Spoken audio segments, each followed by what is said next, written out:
पुढची बातमी एका वादग्रस्त वक्तव्यासंदर्भातली। आमदार संजय गायकवाड यांच्यानंतर आता भाजप खासदार अनिल बोंडे यांनी सुद्धा राहुल गांधींसंदर्भात एक वादग्रस्त विधान केलंय। राहुल गांधींची जीभ छाटू नये तर त्यांच्या जिभेला चटके द्यायला हवेत असं बोंडे म्हणालेत। बुलढाण्यातले शिवसेना शिंदे गटाचे आमदार संजय गायकवाड यांनी राहुल गांधी यांची जीभ छाटणाऱ्याला 11 लाख रुपयांचं बक्षीस देणार असं वादग्रस्त विधान ताजं असतानाच आता भाजप खासदार अनिल बोंडे यांची ही टीका करताना जीभ सरकली तर देशातल्या बहुसंख्याकांच्या भावना दुखावतात, त्यांना किमान जाणीव करून द्यायला हवी असंही बोंडे यावेळी म्हणाले। नाही, जीभ छाटण्याची भाषा तर योग्य नाहीच आहे, परंतु राहुल गांधी जे आरक्षणाच्या संदर्भात बोलले ते भयानक आहे आणि त्याच्यामुळं असं जर विपरीत कोणी बोलत असेल, परदेशात जाऊन वात्रटासारखं बोलत असेल तर जीभ छाटू नये, पण जिभेला चटके मात्र दिले पाहिजे।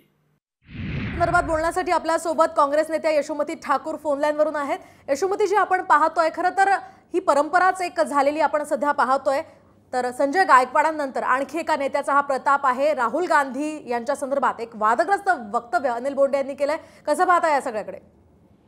आता अनिल बोंडेंना खरोखर मेडिकल ट्रीटमेंट घ्यायची गरज झालेली आहे, त्यांना त्याची बुद्धी भ्रष्ट झालेली आहे। गायकवाडांना आपण हे तरी म्हणू शकतो की अडाणी आहे, तर डॉक्टर माणूस आहे ना, इतकं बेजबाब वक्तव्य कसं काय एखादा डॉक्टर करू शकतो? आणि यांच्यावरही गुन्हे दाखल झाले पाहिजे, असं उठ सूट कोणीही काही बोलेल तर कसं काय होणार आहे? हे महाराष्ट्र आहे बाबांनो, इलेक्शन आहे म्हणून महाराष्ट्र घाण नका करू। यांची बुद्धी घाण आहे, यांचे नेते यांना सांगतात आदरणीय देवेंद्रजी हे सगळा कट रचतायत आणि यांना दंगल करायची आहे म्हणून हे सगळं असं करतायत, असं माझं ठाम मत आहे। अतिशय बेजबाबदार, अतिशय घाणेरडी प्रवृत्ती ही दिसते। महाराष्ट्राला जर खराब करत असाल सातत्याने, राहुल तुम्हाला दुसरा काही विषय नाही आहे का? सोयाबीनला भाव मिळत नाही दिसत नाही आहे का? आंधळे भोकणे झाले आहेत का तुम्ही लोक?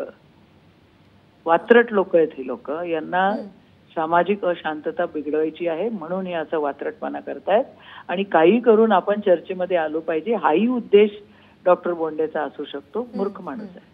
अगदी नक्कीच धन्यवाद यशोमती ठाकूरजी सामटीव्हीशी बोलल्याबद्दल। आपण एकूणच पाहतोय या ठिकाणी राहुल गांधी यांच्या संदर्भात संजय गायकवाड यांच्यानंतर अनिल बोंडेंनी जे वक्तव्य केलंय त्याच पार्श्वभूमीवर यशोमती ठाकूर यांनी अगदी आक्रमकपणे उत्तर दिलेलं आहे। त्यांच्यावर गुन्हा दाखल व्हायला हवा आणि हा वात्रटपणा नेत्यांचा सुरू आहे असं सुद्धा विधान यशोमती ठाकूर यांनी केलंय।